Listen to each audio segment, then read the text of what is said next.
नमस्कार दोस्तों, इस वीडियो में बात करेंगे सुज़लॉन एनर्जी शेयर की। तो सुज़लॉन शेयर में अभी भी भयंकर तेज़ी के संकेत हैं क्योंकि स्टॉक सपोर्ट के ऊपर में है और कंसोलिडेट कर रहा है बड़े ब्रेकआउट के बाद। पहले ही स्टॉक में एक महा ब्रेकआउट हो चुका है, मल्टी ईयर का ब्रेकआउट दे चुका है। तो अब अगर ये स्टॉक भागना चालू किया तो आने वाले टाइम पे ये स्टॉक 85 के ऊपर जा सकता है। टारगेट की अगर बात करूँ तो 85 के ऊपर के लेवल दिखा सकता है। अब इस वीडियो में हम इसके target, support, resistance, breakout, trend सारी चीज़ें डिस्कस करेंगे।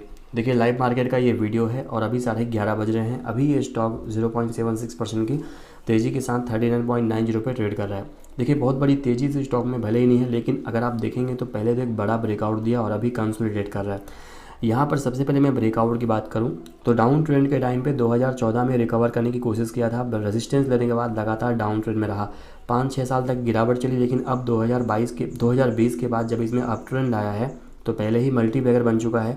2020 में ये स्टॉक 1 रुपये के आसपास था, 1-1.5 रुपये के आसपास। अभी इसने 44 का हाई लगा दिया।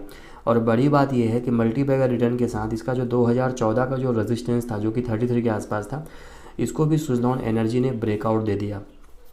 तो इसमें काफ़ी सारी अच्छी चीज़ें हैं। जो एक तो ये स्टॉक 2020 से अप ट्रेंड में है, दूसरा इसने 2014 का रेजिस्टेंस ब्रेक किया, एक मल्टी ईयर रेजिस्टेंस ब्रेक किया, जिसको एक महा ब्रेकआउट बोल सकते हैं। अब इतनी सारी चीज़ें होने के बाद, इतना ज़बरदस्त रिटर्न देने के बाद, देखिए बीच बीच में रुकावट, बीच बीच में प्रॉफिट बुकिंग या रेंज बनेगा ही। जैसे अभी देखिए, ये स्टॉक अप्रैल से लगातार भाग रहा है, ठीक है। अब इतनी बड़ी तेज़ी के बाद अगर ये स्टॉक यहाँ पर रुका हुआ है तो कोई दिक्कत वाली बात है नहीं। कोई भी स्टॉक हो डायरेक्ट ऊपर नहीं जाएगा, बीच में प्रॉफिट बुकिंग होगी, ऊपर जाकर कंसोलिडेट करेगा, फिर ऊपर जाएगा। तो इसमें भी वही है, अभी तक हायर हाई हायर लो वाला पैटर्न चला, बीच में गिरावट आई, फिर भी अपने लास्ट लो को ब्रेक नहीं किया। और गिरावट के बाद ये जो रेजिस्टेंस था 33 के आसपास का, यही सपोर्ट का काम किया। हालांकि इसके पहले ही सपोर्ट लेकर रिकवर करने की कोशिश किया। अब यहाँ पर समय ले रहा है ये स्टॉक। अभी क्या है, यहाँ पर एक रेंज बना रहा है, तो मेजर ट्रेंड इसका अप साइड का ही है। अब ये जो रेंज बन रहा है, इसको अगर ब्रेकआउट दे दिया तो फिर से सुज़लॉन में खरीदने का मौका बन सकता है। खरीदने की अगर मैं बेस्ट प्राइस की बात करूँ तो 41.74 के ऊपर या 75 के ऊपर अगर निकलता है तो सबसे अच्छा मौका बन सकता है इसमें खरीदारी करने का।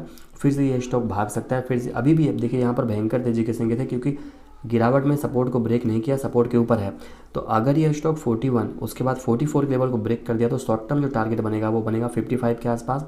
और उसके बाद जो अगला रेजिस्टेंस इसका है, बड़ा रेजिस्टेंस है, वो 86-87 के आसपास है। इसलिए मैंने बोला कि 85 के ऊपर ये स्टॉक जा सकता है, 85 के ऊपर चला जाएगा अगर ये स्टॉक, ये जो रेजिस्टेंस है इसका लास्ट टाइम का 44, इसको ब्रेक किया। तो ये चीज़ आपको ध्यान रखनी है, मार्केट का भी ध्यान रखना है, इंडेक्स का भी ध्यान रखना है। बाकी जो लोग भी फ्रेश बाइंग करना चाहते हैं उनके लिए मैंने यहाँ पर बता दिया लेवल। आपको एक चीज़ का ध्यान रखना है कि स्टॉप लॉस के साथ काम करना है। अगर आप बाय कर भी रहे हैं तो स्टॉप लॉस का आप ध्यान दे सकते हैं। तो लेवल पे ज़रूर नज़र बना कर रखिए। सुज़लॉन अभी भी भागने की तैयारी में है। बाकी स्टॉक में बाय से लिया होल्ड की सलाह नहीं है, वीडियो एजुकेशनल पर्पज़ के लिए है। पसंद आया तो लाइक भी कर दीजिएगा। धन्यवाद।